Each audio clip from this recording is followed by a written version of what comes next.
Greetings, folks. I am Zazubaar, and I'm coming at you with another comic book review.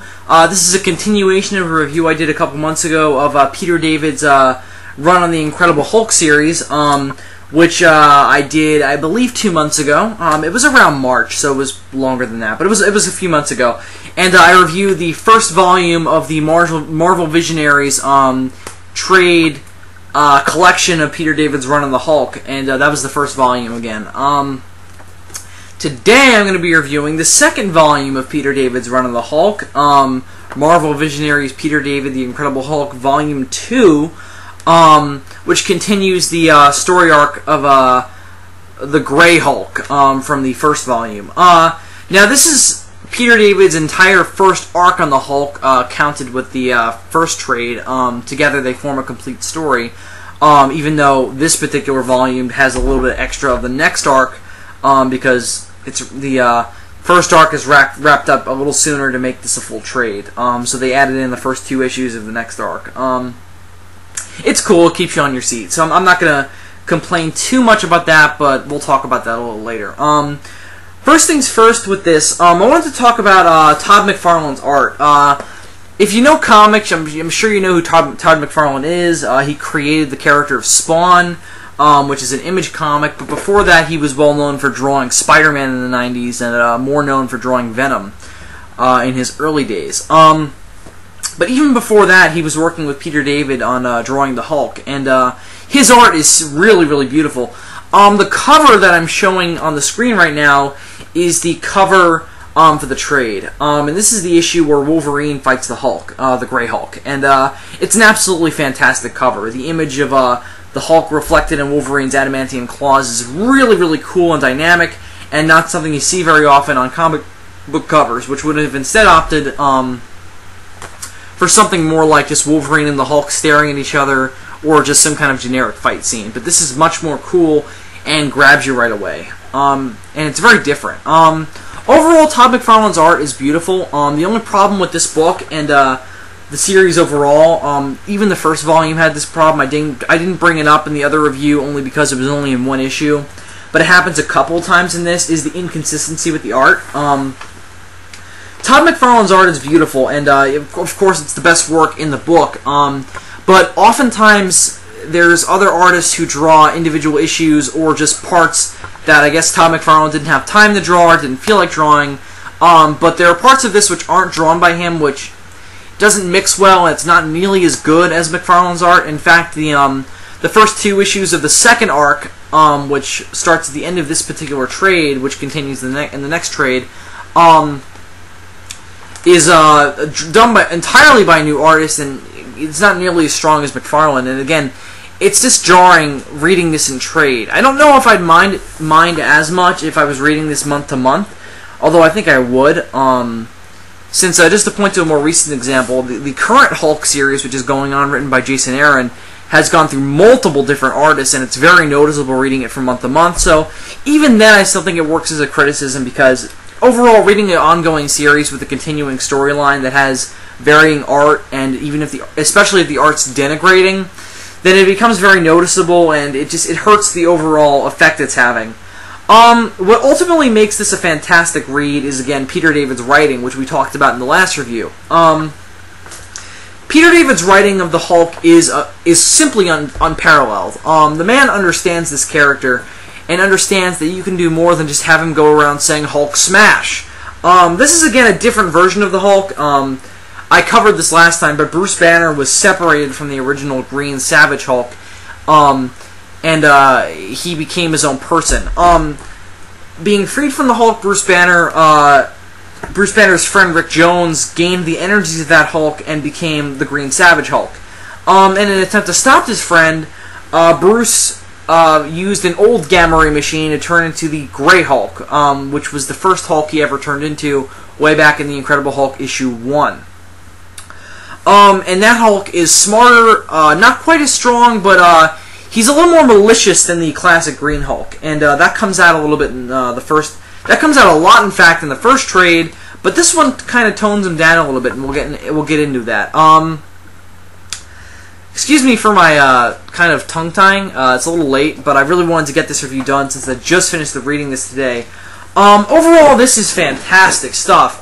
Really, the thing that carries it is Peter David's writing. And one thing that I complained about last time reading this in trade was the fact that the issues they seemed very standalone and were overall about individual fights the Hulk was having, and it didn't work reading it in one long stretch. But this case, that's very much so died down. Now this works much better reading it in trade. And that's overall because Peter David is focusing more on telling this overall story. To do that, you've got to get a lot of that story arc done in each issue, and he does that very well. But he also manages to tell very solid individual stories with the Hulk, and particularly this version of the Hulk. You couldn't have told this Hulk story with the Green Savage Hulk, just because just the way it's written and the way the Hulk reacts to certain problems and the way the Hulk deals with certain problems. You couldn't do it with the Green Savage Hulk. He needs to have this intelligence, and he needs to be turning into the Hulk in this way. The difference between this Hulk and the Green Savage Hulk that we all know is that Bruce Banner turns into this new Hulk at night, not triggered by anger. So whenever night falls, he turns into the Hulk, rather than being triggered by anger. Although the thing that is consistent with all Hulks is that the Grey Hulk gets stronger as he gets angrier, which is the same with all Hulks. And that comes into play a lot in this book. The overall individual stories contained in each issue really make this a great read in that they all don't just coalesce into one story, which they do, but that's not it. They also manage to tell their own individual character building stories for the Hulk and his compatriots, Clay Quartermain and Rick Jones, in that they contribute to their overarching characterizations, their character arcs, building them as people, their relationships, especially with the Hulk himself. In all honesty, in a quite strange way, Bruce Banner is not in this that often, and overall it's more the Hulk story than it is Bruce Banner's story. In fact, there's this great line where Bruce Banner starts turning into the Hulk, and he's about to save Betty Ross from these robots, but night's falling, so he starts turning into the Hulk. And he screams out, "I don't want him to be the hero. I wanted to save Betty, not the Hulk." So it ends up the Hulk saves Betty instead of Bruce doing it, which Bruce wanted to do since it is kind of his wife, so he wants to save her from the grasp of these evil robots. But instead the Hulk does it, and Bruce is very disappointed by that. And it adds into this whole rivalry him and the Hulk seem to have, not just over their excuse me, not just over who has control of their body, since again they share a body, but also who has control over whose life they're living, which comes into play in the second arc more, but it also takes shape in the first arc with again, more often the Hulk does the saving and Bruce Banner just does the whining. However, another interesting aspect that's brought up near the end of the first arc is that both of these people, both the Hulk and Bruce, are kind of the same person, and that they both have their personalities leak into each other when they transform. You see bits of the Hulk's personality in Bruce, and you see bits of Bruce's personality in the Hulk. You see Bruce's humanity and his logic inside the Grey Hulk when he's fighting, and also when he's talking to Betty. But when he's Bruce Banner, you also see bits of the Hulk's controlling, angry presence inside of Bruce, especially in scenes where he's frustrated or where he's trying to do something that's angering him. And Peter David's writing of those scenes is fantastic. I've never read a Hulk story arc that's this thick with fantastic writing. I mean, Hulk hasn't been this thick with thematic elements and overarching story elements in really anything that I've read in a long time. Maybe in this recent run by Jason Aaron, and maybe Planet Hulk, but even then it wasn't really, it wasn't quite as strong as Peter David's writing. And what makes this so enjoyable for me as a Hulk fan is the way he writes the Grey Hulk. Grey Hulk is really kind of a tough guy who only cares about himself and his own image. But what's cool about this particular trade is that we see him build as a person as the book progresses. He goes from this kind of just thuggish, I only care about myself kind of monster, into this, I don't want to say hero, but just guy who learns to care about other people, and learn to show some humanity every now and then. My favorite issue in this is definitely the issue where he fights the Savage Man Bull, which is probably my favorite issue for two reasons. One, it continues the overarching story of the Gamma Bombs and the Leader story, but it also continues, the Hulk's character progression. He's not just a savage monster in this who goes around beating up whatever he can. He also he shows some humanity when he fights this Savage Man Bull creature. In that this thing who he named Savage reminds Hulk of himself when he was the Green Savage Hulk. In that he was just trying to survive, and he was running away in fear from these angry people who were trying to kill him because he looked different. And he shows some compassion in that he refuses to kill this thing, and he doesn't want to fight him, he just wants to help him. But he doesn't know how to help him. And he ultimately does by stopping a bunch of angry villagers from gutting him. And I know, that's such a cheery thought, isn't it? Well, he does. He stops them from gutting him. And it's a good character progression for the Hulk, and it's showing that he's learning about himself and how to react to other people and creatures like him throughout the story. Overall, this is a fantastic Hulk story.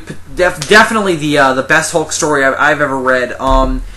In that it mixes both telling individual stories inside each issue, but also telling a good overarching story, which is what good comics should do.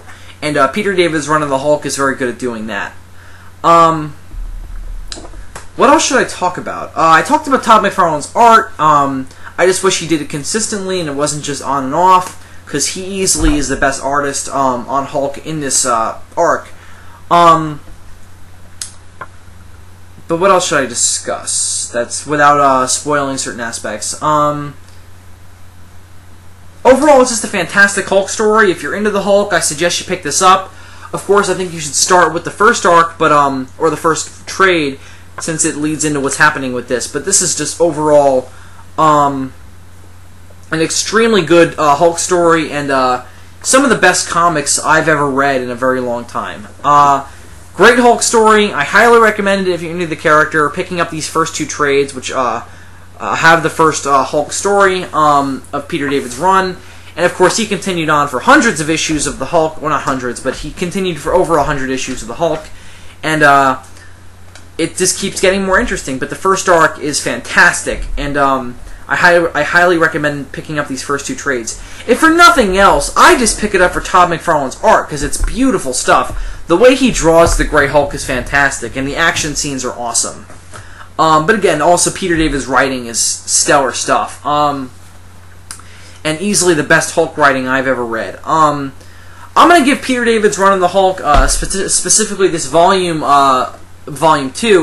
I'm going to give it a 5 out of 5. The writing just keeps getting better, and he keeps getting better with the story he wants to tell, and also telling individual Hulk monster fight stories, which he was good at in the first book, but he didn't know how to coalesce it into one overall story, and he more masters that in this. So I'm going to give it a 5 out of 5. I highly recommend it. Can't wait to see what comes next. And overall, just great stuff. So pick it up. I'm Zazubaar. Thank you very much for watching, and I'll see you all soon.